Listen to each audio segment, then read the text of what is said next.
Les doy la más cordial bienvenida a su programa Entérate, el espacio de difusión de las actividades institucionales, académicas y de actualización del Tribunal Electoral del Poder Judicial de la Federación.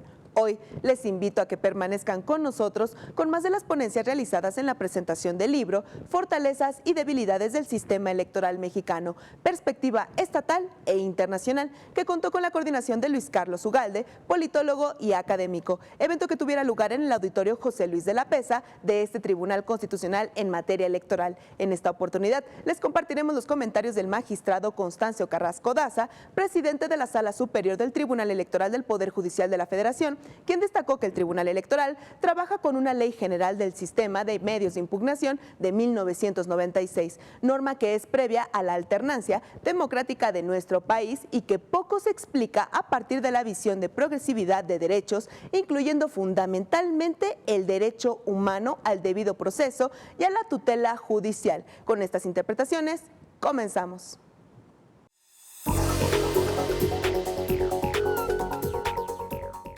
Respetuosamente solicito haga uso de la voz el presidente del Tribunal Electoral del Poder Judicial de la Federación, magistrado Constancio Carrasco Daza. Qué amable, Lucy. No, voy a darle el uso de la palabra al doctor Ugalde. No crean que es nada que hayamos preparado. Me gustaría dárselo para volverlo a escuchar, sin duda alguna, pero va a hacer algunas acotaciones muy puntuales. Le dejo la palabra al doctor Ugalde. Gracias, presidente. Simplemente quiero resaltar lo más importante, que es la lista de los autores, algunos de los cuales están presentes, que contribuyen a esta obra. El capítulo de costo de la democracia electoral en el ámbito estatal mexicano, sus autores Mario Guzmán y Montelongo y Celia Mugravi Cajab. El capítulo de fiscalización de los recursos de los partidos políticos en el ámbito federal entre 1994 y 2007 a cargo de Alejandro Díaz Domínguez y Gustavo Rivera Loret de Mola. Fiscalización en el periodo 2008-2012 a cargo de Mónica González García. El capítulo sobre formación de partidos políticos en perspectiva comparada, Ludwig Van Bedoya. Un capítulo sobre métodos de selección de candidatos a cargos de elección popular por Esteban Manteca. Un capítulo sobre clientelismo electoral, que es un estudio de caso en México al cargo de Lauro Mercado Gasca. Un capítulo de mecanismos de participación ciudadana en perspectiva comparada a cargo de Enrique Bravo Escobar. Mecanismos de participación ciudadana en perspectiva de los estados del país a cargo de Jaime Chávez Alor y Dante Preiser Rentería. Un capítulo sobre regulación de encuestas preelectorales y de salida en perspectiva comparada a cargo de Luis Estrada Strafon. Un capítulo sobre modalidad de selección de autoridades electorales a cargo de Gustavo Rivera. Quejas y sanciones en el sistema electoral mexicano a cargo de Arturo Espinosa Silis. Un capítulo sobre nulidad de elecciones en México a cargo de Arturo Espinosa Silis. Y un capítulo sobre inseguridad pública y desafíos en materia electoral a cargo de Eduardo Guerrero Gutiérrez. Ellos son a quienes hay que agradecerles mucho por la calidad de esta obra. Muchas gracias, presidente. Un reconocimiento muy importante el doctor Ugalde. A ver, déjenme decirles algunas cosas, si no reviento, la verdad, déjenme, se las tengo que decir. A ver, la primera que debo decir es que hay muchos secretarios de estudio y cuenta de la Sala Superior en el auditorio, coordinadores de ponencias, gente que hace trabajo jurisdiccional, que construye la tutela judicial día a día en el tribunal.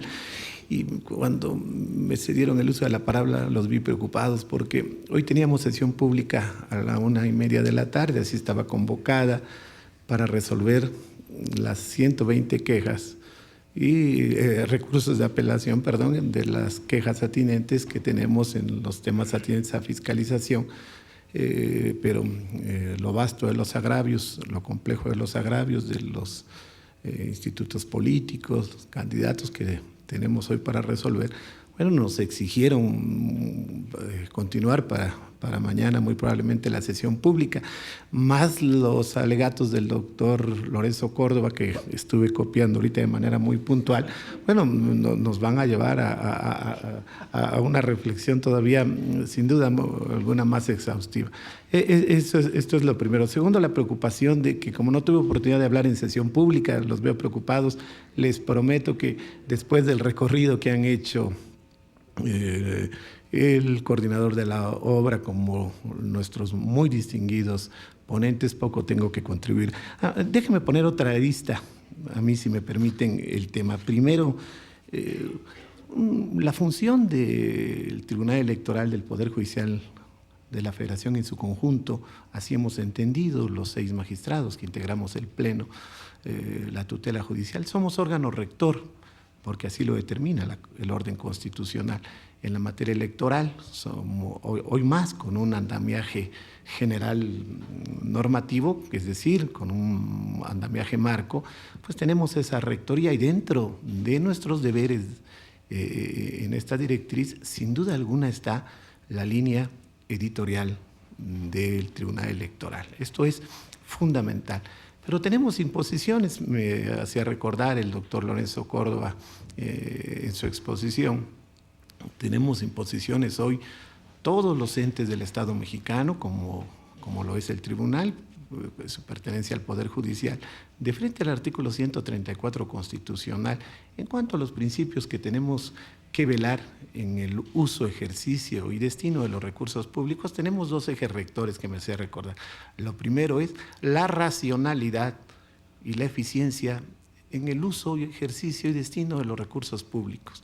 No hay mayor justificación, y lo digo en toda la extensión de la palabra, para hacer materiales estos principios constitucionales inherentes al gasto público, que la línea editorial de un tribunal que es líder constitucional en la materia electoral.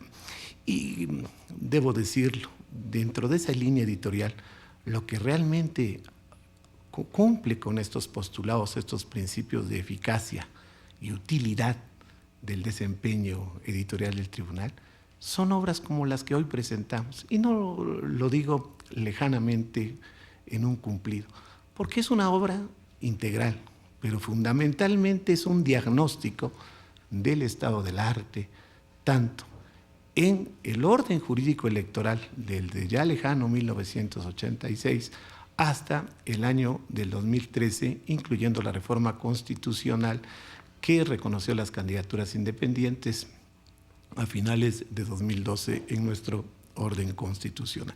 Y esto es fundamental.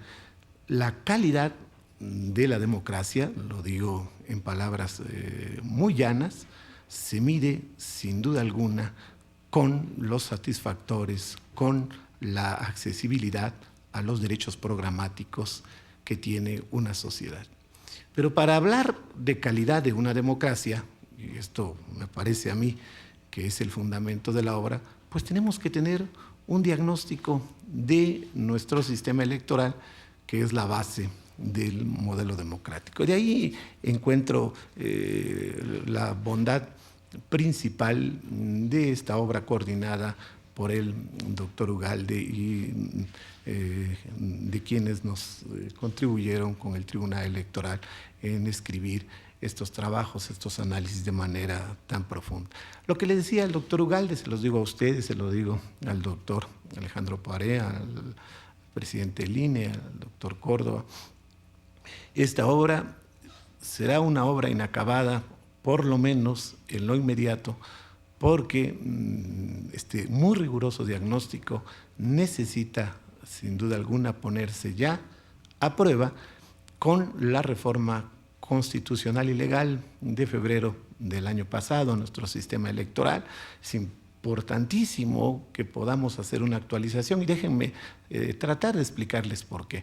Es fundamental que podamos explicar el modelo constitucional y legal, sobre todo en temas atinentes a la fiscalización, por ejemplo, al desarrollo de los procedimientos administrativos sancionadores, que hay que decirlo sin ambages, porque son los grandes temas que se están debatiendo de cara a la elección pasada. Entonces es muy importante para mí la actualización de esta obra. Quiero pedir a nombre de la Sala Superior del Tribunal Electoral al doctor Ugalde, con quienes coordinó un esfuerzo de coordinación, que pueda actualizar esta obra para que revise primero el orden jurídico electoral del año pasado, pero fundamentalmente cómo se materializó en la concreta elección que tuvimos hace 2 meses. Es fundamental y creo que impacta de manera correcta la actualización, porque seguramente se empezará a hacer cuando ya estemos terminando de manera formal y material este proceso electoral. Este compromiso le quiero pedir al doctor Ugalde, no lo quiero comprometer, simplemente ya lo comprometí, y entonces esto creo que es sumamente importante. Hay 2 cosas que me enseña la obra que yo quisiera platicar con ustedes, entre otras, solo para dejarles la inquietud. Traigo una cita, les prometo que es la única que voy a hacer, porque me parece muy elocuente. El filósofo alemán Thomas Pott escribe algo que yo les quiero compartir. Dice: todo orden institucional debe ser evaluado y reformado principalmente en referencia a su impacto relativo sobre la realización de los derechos humanos de su sociedad, es decir, dice Pott, sobre la calidad de su democracia. Y ahí es donde encuentro la lógica de un diagnóstico para saber qué calidad de democracia tenemos. Déjenme ponerlo en otras palabras. Es que elecciones auténticas, válidas, certeras, equitativas y legales son precondición necesaria para medir el grado de calidad democrática.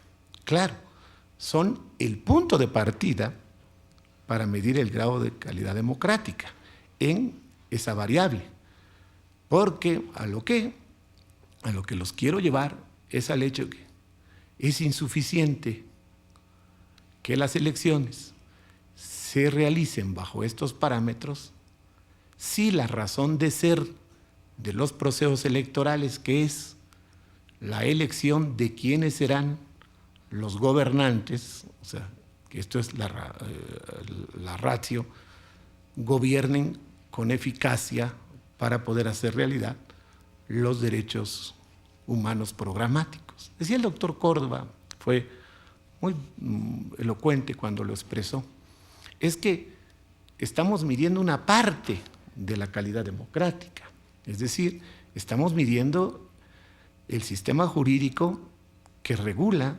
el proceso electoral. Eso es lo que hoy está en el debate fundamental en nuestra sociedad. La competencia de las autoridades electorales involucradas en los comicios. Eso es, y de los participantes del proceso electoral. Pero tenemos otra medición fundamental para poder hacer una evaluación de la calidad democrática, y esta tiene que ver con qué gobiernos resultan de estos procesos electorales, cuál es la eficacia de estos gobiernos para cumplir a una sociedad satisfactores mínimos en derechos programáticos, así de claro: empleo, vivienda, salud, educación. Esos son los derechos programáticos.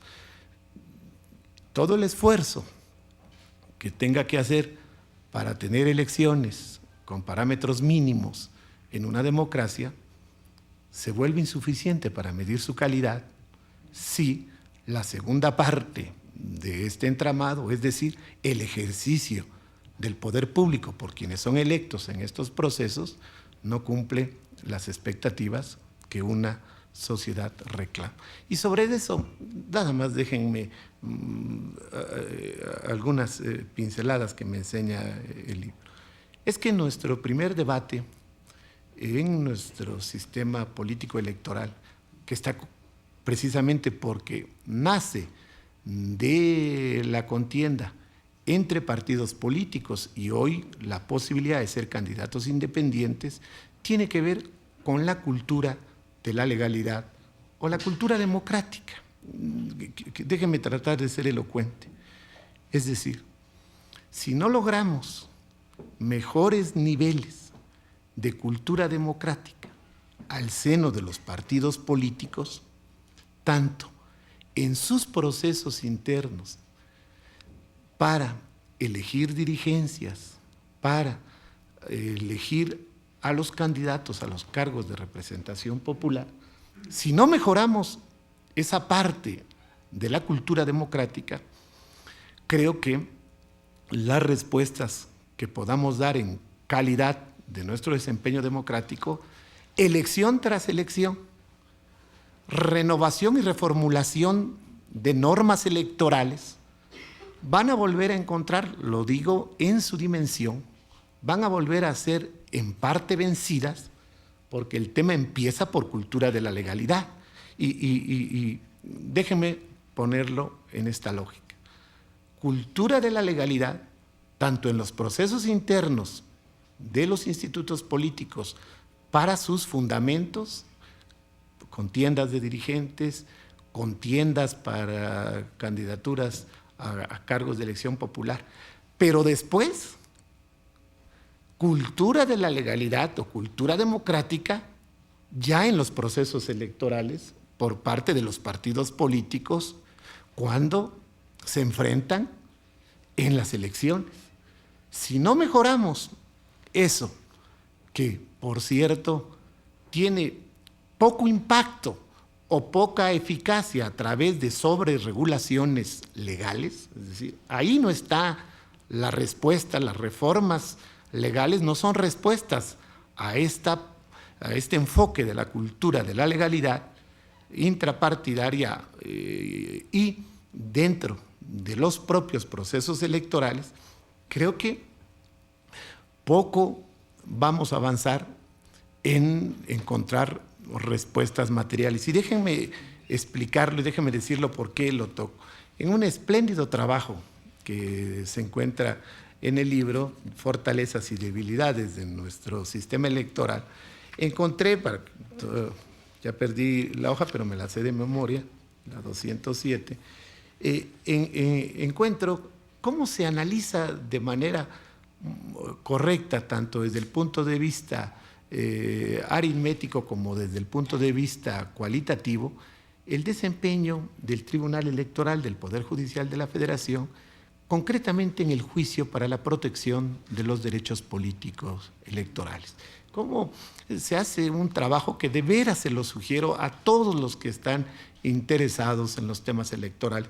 Y en este trabajo, que hace una evaluación de cuál ha sido la edificación, la progresividad, la potenciación del tribunal en materia de derechos políticos, tanto al seno de los partidos como dentro de los procesos electorales, encuentro algo muy elocuente que les quiero compartir.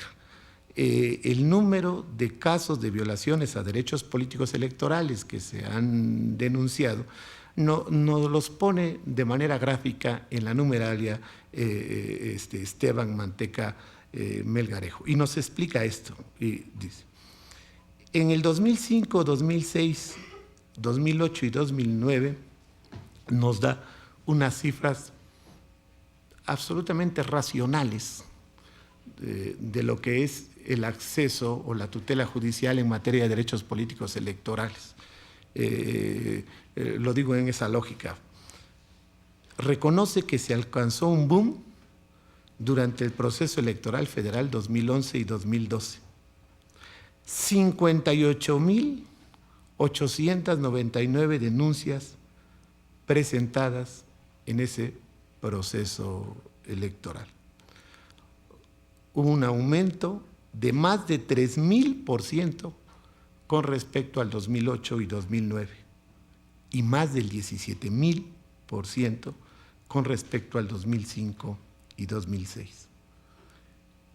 Entre 1996 y en agosto, que es el diagnóstico del 2013, el Tribunal Electoral resolvió 100.492 asuntos relacionados con juicio para la protección de los derechos políticos. Es decir, ¿qué quiero compartirles? ¿Dónde quiero terminar este tema? De suyo es elocuente el número de asuntos resueltos de juicio para la protección de derechos políticos electorales en el 2011-2012. En la actualización que le estamos solicitando al doctor Ugalde, es decir, del proceso electoral pasado, como de los procesos internos de los partidos políticos para elegir dirigencias y para elegir a sus candidatos a los cargos de elección popular, créanme, tengo los números, por supuesto que ese número de 59.000 denuncias presentadas se duplicará en este diagnóstico que se nos presenta. ¿Qué quiero decirles? Judicializar así los procesos internos de los partidos políticos y los propios procesos electorales se explica desde varios puntos de vista. Es decir, en principio debemos reconocer que durante el siglo pasado, casi todo el siglo pasado, nuestro orden constitucional no tenía tutela judicial de los derechos político-electorales. Esta es una primera explicación cierta, racional, para no alarmarnos necesariamente. Es decir, en México estaba excluido de tutela judicial los derechos políticos y los derechos políticos electorales de los ciudadanos. En la última década del siglo pasado es donde emergió esta tutela judicial. Y seguramente el boom encuentra en esto varias explicaciones. Es decir, una sociedad que se democratizó en la última década del siglo pasado, una sociedad que empieza este siglo con alternancia, es lógico que demanda tutela judicial de los derechos políticos. Esto explica en parte, no necesariamente, o no es la respuesta única a esto que les quiero comentar. Se tiene otras respuestas. Primero, la dimensión que nosotros tenemos de padrón electoral, fundamentalmente la pluralidad de partidos políticos que hemos tenido y desde el siglo pasado a la fecha. Pero hay algo que también es inobjetable en el diagnóstico de estas docenas de miles de asuntos de juicios para la protección de derechos políticos electorales que resuelve el Tribunal Electoral. Así como es inobjetable la carencia de tutela judicial, como es inobjetable el acceso y el interés del ciudadano en la defensa y el reconocimiento de sus derechos, pues en esa misma medida lo es que no hemos logrado parámetros importantes de consolidación de la cultura democrática al seno de los institutos políticos y dentro de los procesos electorales. También es una forma de explicar, y hay que decirlo, esta numeraria que se nos explica y que se nos muestra. Decía que no necesariamente es malo, porque pues tenemos que ver también en otra perspectiva que qué importante que tantas alegadas violaciones a los derechos políticos electorales de los ciudadanos se tracen a través del Estado de Derecho. Es fundamental que se diriman las controversias que tienen militantes, ciudadanos, dirigentes, cuadros, partidos, también a través de la vía judicial. Me pregunto si no tuviéramos consolidados consolidado un sistema electoral como el que tenemos, ¿qué pasaría con estas decenas y decenas de miles de conflictos en la materia electoral? Y por supuesto que creo que eso ya no tiene regreso en la consolidación de nuestro modelo democrático. ¿Qué les sugiero a quienes van a leer el diagnóstico, las propuestas, las conclusiones de fortalezas y debilidades del sistema electoral mexicano? En mi perspectiva, se rompen ciertos paradigmas, inclusive algunos mitos que tenemos con la eficacia de algunas prácticas absolutamente reprobables en la democracia a la que aspiramos. Le decía al doctor Ugalde en corto que el trabajo sobre el clientelismo electoral me parece magnífico, fundamentalmente porque es un estudio in situ y porque revela que no necesariamente estas muy reprobables prácticas de compra y coacción del voto tienen estos efectos perniciosos sobre los ciudadanos quienes reciben estos insumos, pero el rigor técnico con el que se llega a esta conclusión verdaderamente, a mí, lo digo respetuosamente, me ha seducido. Yo quisiera terminar con algo que es fundamental.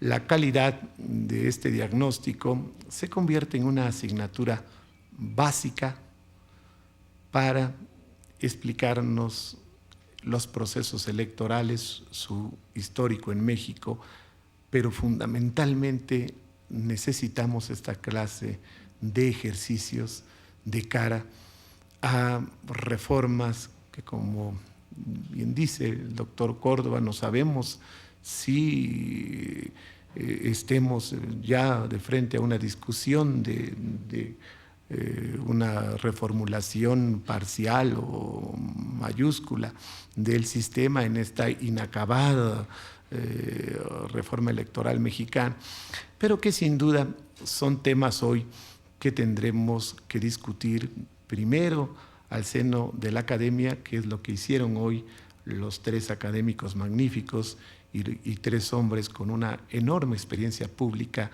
que enriquece precisamente la materialidad de las propuestas. Para mí es muy importante dejar en el debate que sí hay reformas impostergables a nuestro sistema electoral. Y estos son los foros para decirlo. El año pasado renovamos nuestro sistema electoral en 3 códigos o 3 leyes que hoy son leyes marco en el país.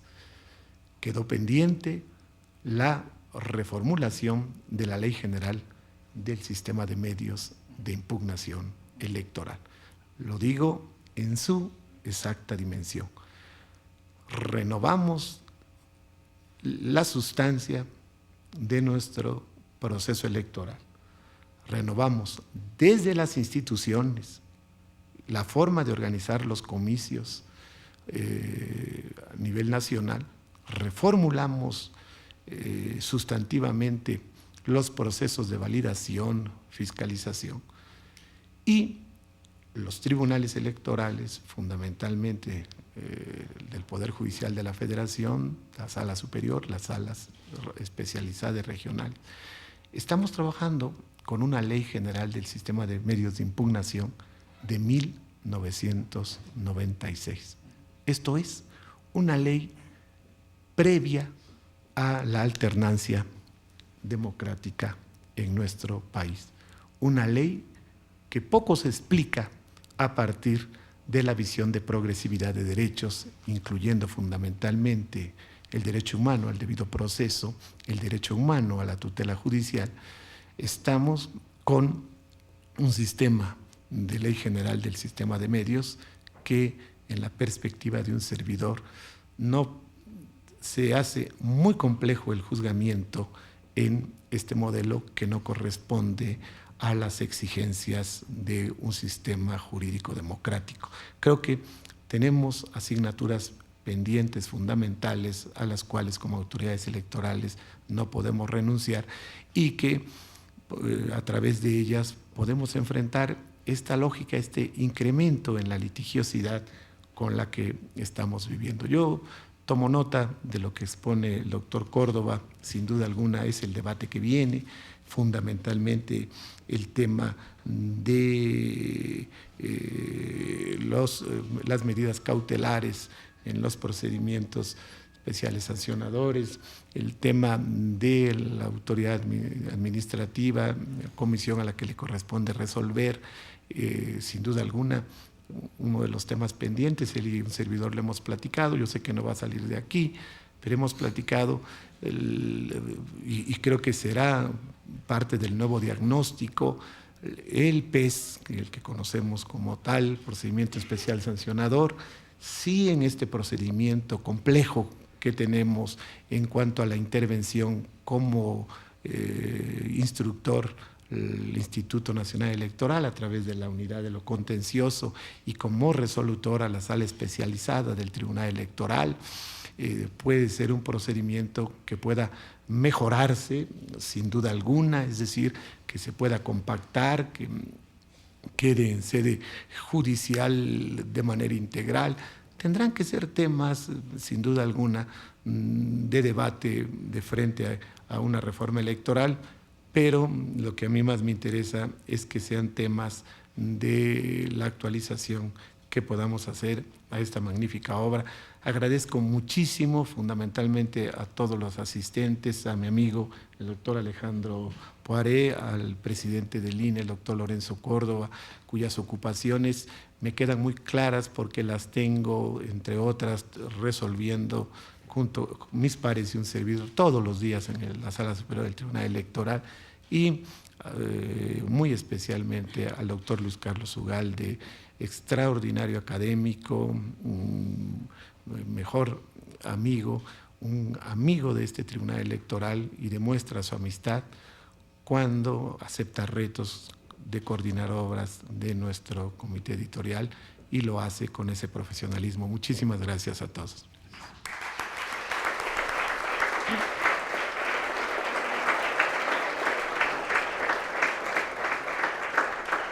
Muchísimas gracias, señor presidente Carrasco Daza. Es de esta manera como concluye la ceremonia de presentación del libro Fortalezas y debilidades del sistema electoral mexicano, perspectiva estatal e internacional. Despedimos y agradecemos a la integración del Presidium. Que tengan todas y todos ustedes excelente noche. Gracias por su presencia.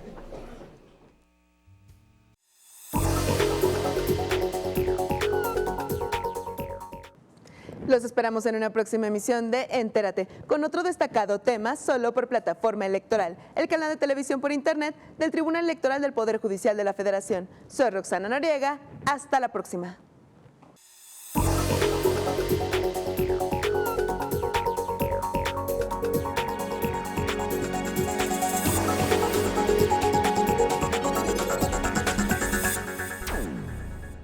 Este año, elegiremos diputados federales y autoridades en 17 entidades federativas. Las y los mexicanos podemos tener la certeza de que contamos con instituciones fuertes. Muestra de ello es el reconocimiento que recibió el Tribunal Electoral como la mejor institución electoral del año, entre órganos de todo el mundo. Lo que ratifica nuestro trabajo de cara al proceso electoral 2015. Tribunal Electoral del Poder Judicial de la Federación. Tú tomas la decisión, nosotros la protegemos.